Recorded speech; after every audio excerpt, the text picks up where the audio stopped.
अगर आप चाहते हैं जवाहरलाल रसीला एंटरटेनमेंट का ऑडियो वीडियो सबसे पहले आप तक पहुंचे तो हमारे चैनल को सब्सक्राइब करें और साथ ही साथ बेल आइकन के बटन को जरूर दबाएं। Presented by Rasila music.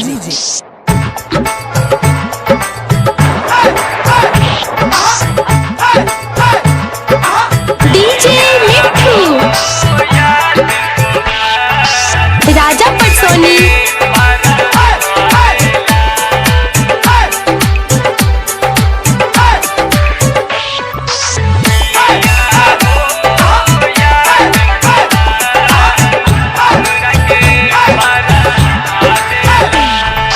पिया हो याद तोहार हमरा के बारा आबेला। पिया हो याद तोहार हमरा के बारा आबेला।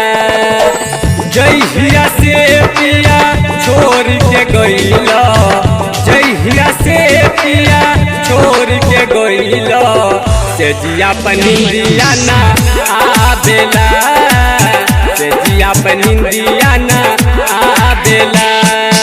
पिया हो याद तोहार हमरा के बारा आबेला। पिया हो याद तोहार हमरा के बारा आबेला। डीजे मिट्ठू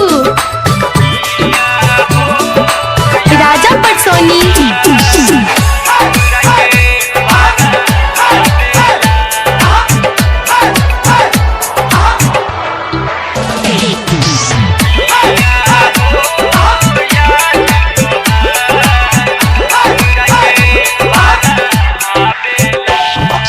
कैलो किया हो हमरा से बतिया के, जाते ही भूल गइला बहरा में जाके, जाते ही भूल गइला बहरा में जाके, बहरा में जाके, बहरा में जाके।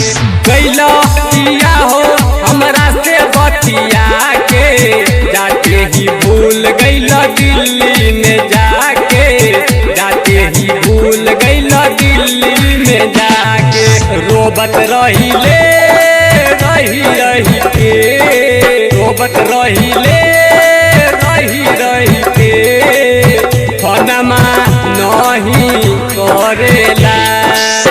जहिया से पिया छोड़ के गइला, जहिया से पिया छोड़ के गइला, से जिया पनिंदिया ना आबेला, से जिया पनिंदिया ना आबेला।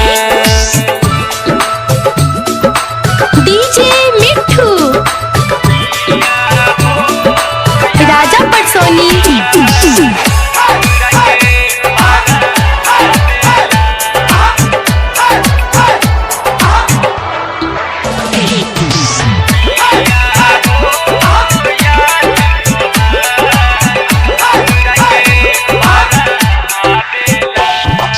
आगे न मनमा तोरा के न बुझाला, तोरा बिना ए सैया तन को न रहाला, तोरा बिना ए सैया तन को न रहाला, तन को न रहाला, तन को न रहाला।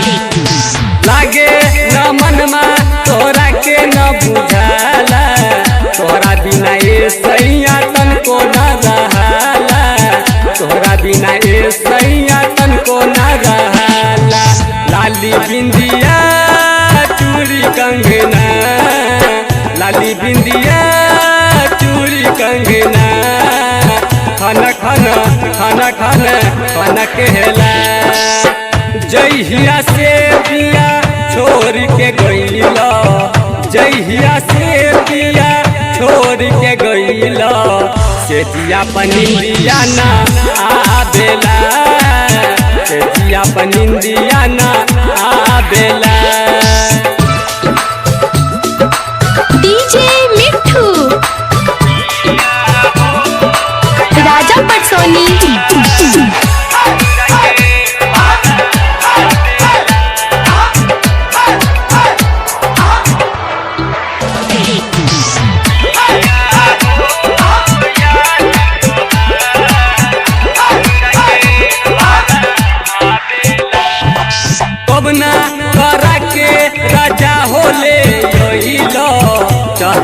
जवनिया में छोरी के गईल, चढ़ल जवनिया में छोरी के गईल, छोरी के गईल। कबना करा के राजा होले अइल, चढ़ल जवनिया में छोरी के गईल, चढ़ल जवनिया में छोरी के गईल। राइटर अमलेश कहे हो, रंजित राजा कहे हो, जवाहर रसीला आबे ना। जहिया से पिया छोड़ के गईल, जहिया से पिया छोड़ के गईल, से जिया पनिया ना आबेला।